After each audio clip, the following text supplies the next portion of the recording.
Cops of Reddit, what's the most bullshit sounding excuse you got that actually turned out to be true?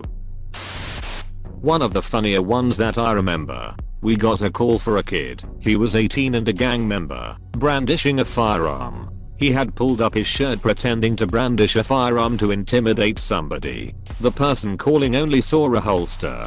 After we got there, he kept telling us it wasn't a gun but a dildo. We took him down at gunpoint, and he was right. He was walking around with a holstered, black dildo. Why? Because he could haha. The balls on this guy, seriously. Okay, so legit answer.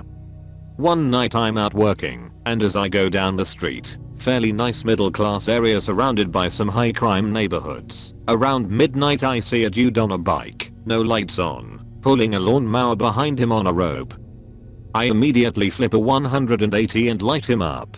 Recognize the guy as a local homeless dude with some prior burglary/theft arrests. I walk up and just open with "Dude, come on."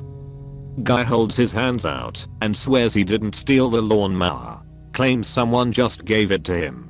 I ask who, and he doesn't know a name. So I demand he tell me where to find said lawnmower owner. The directions he gave were literally go that way a bit, then right at a stop sign, and take one of those side streets that way. It's about halfway down a street, at a house that has a pickup and a car in the driveway. By this point backup had arrived, so I leave him in the presence of backup and drive off in search of his mythical donor of lawn equipment. I made a decent guess as to the first turn, then flipped a mental coin as to which of the next 3 side streets he would have gone down. I pick the second of the 3 streets and start down it. Every other fucking house has a truck and car combo. There must have been a dozen houses that matched the description. Halfway down, I see an average looking house and go EHH. I'll try this one. After all, it's midnight and this is a wild goose chase. Go up, ring the doorbell. Middle-aged dude comes to the door. "Hello sir, have you been giving away lawnmowers to random sketchy homeless guys at midnight today?" Yes, as a matter of fact, he had. Homie Arwana goes on to complain to me that his wife was upset at his continual inability to get the mower running and had ordered him with some severity to remove the mower from the house or face the consequences. He pushed it to the curb right as homeless guy rode by, and the latter had asked and received his permission to take it. I drove back in shock and amazement, apologized to homeless guy, and sent him on his way. A few months later we ran into each other at a nearby gas station, and he told me it turned out just to need a new spark plug, and that he had gotten it running again before going on to sell it for $150 to someone. 4 years after, whenever I would run into him, he would always make sure to remind me of the money he made from selling that stolen lawnmower, lol. Had a domestic in progress I responded to during Christmas Day, and the excuse for them fighting was we are not mad at each other, we are just upset because we wanted to surprise the kids for Christmas. We got some deer, dressed them up, now they are destroying our house. Turns out there was literally 3 fully grown white-tailed deer in the house, somehow dressed with full bell harnesses like Santa's reindeer. I had to call the game wardens down, who were then able to help me remove the deer from the property without injury to us or them. How they managed to get the deer and dress them up is still a mystery to this day. I think if I were going to make it a priority to capture live deer, I would set a shit ton of bear traps out, wait for the deer to get snot slobbering drunk, lasso him up, and haul them off. I wonder if that's what they did. I thought you wrote bear traps, and when I got to the second paragraph I was like, my dad is an officer and he pulled someone over for speeding and running a red light, and they said their breast implant burst. He called IMS to rush them to the hospital, and turned out it did, and it's actually very dangerous if they leak. Edit. Thanks for my first silver edit. It's not actually as dangerous as I thought. Thanks to the plastic surgeons that commented. Do you know why I pulled you over? My boob exploded. One of the few occasions where calm your tits could be taken literally. Not really an excuse, but shocked the shit out of me. I've always been told a diabetic with high blood sugar acts the same as someone who is drunk.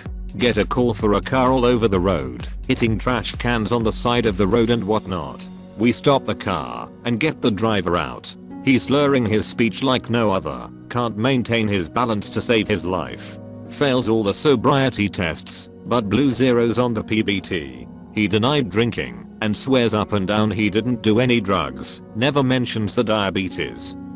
We're all scratching our heads and I remember the blood sugar thing. Call medical to our location and sure as shit his blood sugar was 550 and he finally remembers that he hadn't taken insulin in 8 hours. I used to work as a military police officer. I was working at the main gate one night and this guy tried to come on base, but he didn't have any ID other than a driver's license, so I couldn't let him on. The guy told me that a general said he could come on, but he didn't have any proof of that and he didn't know what the general's name was. It was also super late at night and he didn't seem to have any answers that would help us identify who he was. Long story short, the dude ended up being legit and was coming on base to be awarded a silver star the next day from that general. Edit. Since a few of you guys are asking what he earned the silver star for, I did some digging and found this for you all to read if you're interested. Also, turns out I was wrong about the silver star. This guy had a silver star already and was being upgraded to a Navy Cross. Something similar happened to my dad once. He was working the main gate. Dude comes up to him without ID, asks my dad to let him in. My dad refused. Turns out the guy was some kind of big shot in the army and my dad got to spend some time in military jail. As far as I remember, the guy actually came to him, apologized and said he did everything right.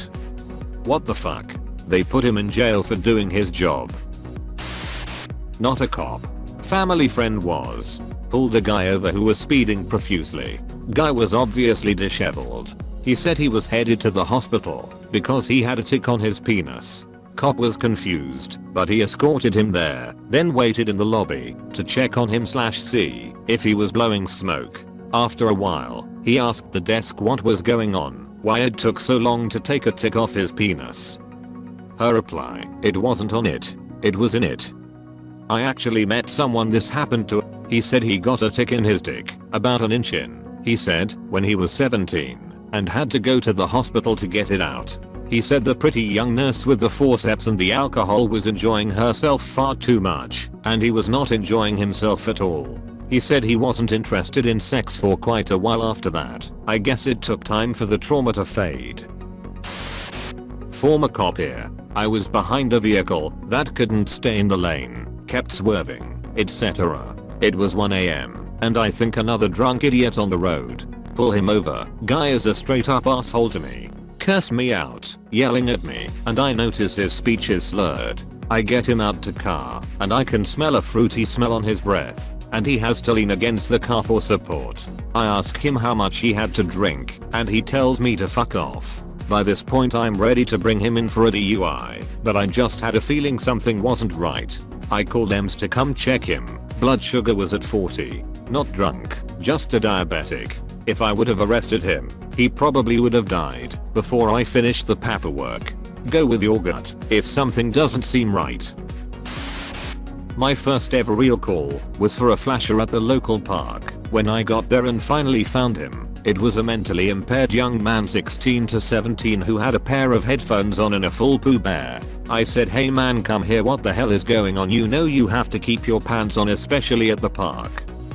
He goes on to tell me he had bad itching down his pants and couldn't take it anymore, so he had to rip his pants off and was running home to get help. I said, come on, you couldn't make it home first. He said no, I had ants in my pants. As sure as shit, according to more than one witness's account, he had been sitting in a sandbox playing at the park and accidentally on a nest of red ants that had crawled up his pant legs.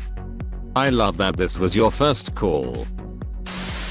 Not a cop, but I did get stopped by one for eating a taco. I worked at a community college in LA that had a high school right next to it. Well, there was a lot of drugs sold through the fence at the high school, so there was always a cops driving up and down the street between the schools. Couldn't get a parking pass since I just worked at the school, so I always parked on that street.